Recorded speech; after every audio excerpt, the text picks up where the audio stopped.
Hi அஸ்ஸலாமு அலைக்கும். இன்றைக்கி முழு பச்சை பயிர் பாயாசம் எப்படி செய்யுதுன்னு பார்க்கலாமா? அதுக்கு தேவையான பொருட்கள் தேங்காய் பால், நாட்டு சர்க்கரை, தாளிப்புக்கு நட்ஸு. இந்த பொருட்கள்லாம் எல்லாம் ரெடியாக எடுத்து வச்சுக்கோங்க. தாளிப்புக்கு நெய் அவசியம். இந்த 4 பொருட்கள் இருந்தால் போதும்.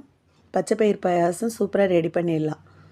பச்சை பயிரை எடுத்து அந்த குக்கரில் நல்லா வறுத்துக்கணும். அந்த வாசம் வர அளவுக்கு நல்லா வறுத்துக்கங்க. ஸ்கின்னோடு போட்டு செஞ்சால் உடம்புக்கு ரொம்ப நல்லது. நான் ஏற்கனவே நம்ம சேனலில் போட்டிருக்கேன். நான் தோல் எடுத்தது போட்டிருக்கேன்.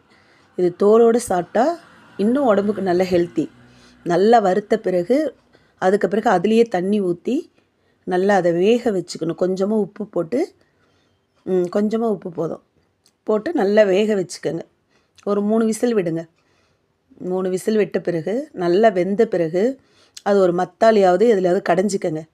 கடைஞ்சிக்கிட்டு தேங்காய் பால் மஸ்ட்டு. இதுக்கு தேங்காய் பால் அதை ஊற்றி அதுக்கு பிறகு நாட்டு சர்க்கரையை போட்டு, நாட்டு சர்க்கரை எவ்வளோ தேவையான அளவுக்கு, இனிப்பு அதிகமாக சாப்பிட்றவங்களுக்கு கொஞ்சம் கூட போட்டுக்கங்க. தேவையான அளவுக்கு போட்டு அதை ஒரு கொதிக்க விட்ட பிறகு அதுக்கு ஒரு தாளிப்பு கொடுத்துடலாம்.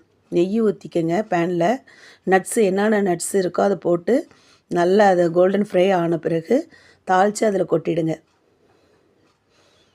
சூப்பரான பச்சை பயிர் பாயாசம் ரெடி. இது பிள்ளைங்களுக்கு செஞ்சு கொடுங்க. இது ஹெல்த்தியான டிஷ். இது நம்ம வீட்டில் அடிக்கடி செய்வோம். இது நீங்களும் ட்ரை பண்ணுங்கள், செஞ்சு சாப்பிடுங்க, ஹெல்த்தியாக இருங்க. எப்படி ரெடியாக இருக்குது பாருங்கள். நல்லா டேஸ்ட்டாகவும் இருக்கும். தேங்காய் பால் மிக்ஸ் பண்ணியிருக்கிறதுனால ரொம்ப டேஸ்ட்டாக இருக்கும். நீங்களும் ட்ரை பண்ணுங்கள். பச்சை பயிர் பாயாசம்.